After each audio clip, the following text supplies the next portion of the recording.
हाय दोस्तों, मैं हूं सत्यम सावरिया। आप लोग देख रहे हैं सत्यम सावरिया यूट्यूब चैनल। आज आप लोग को मैं दिखाने वाला हूं कुछ अनोखा चीज़। यहाँ पर शूटिंग हो रही है प्रतापगढ़ में।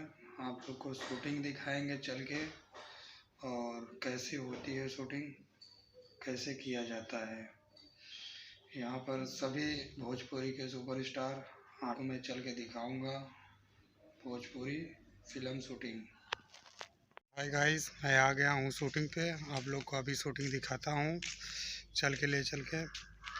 बहुत अच्छी शूटिंग हो रही है, बहुत सुंदर हो रही है। आप लोग को दिखाते हैं शूटिंग अभी चलते हैं। क्या हीरो ने, वाह अच्छा माहौल है।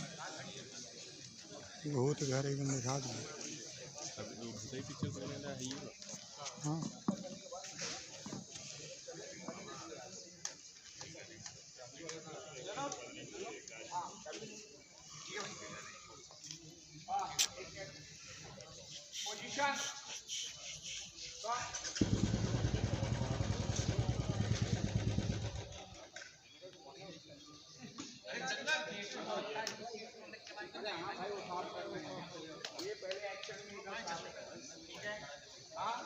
भैया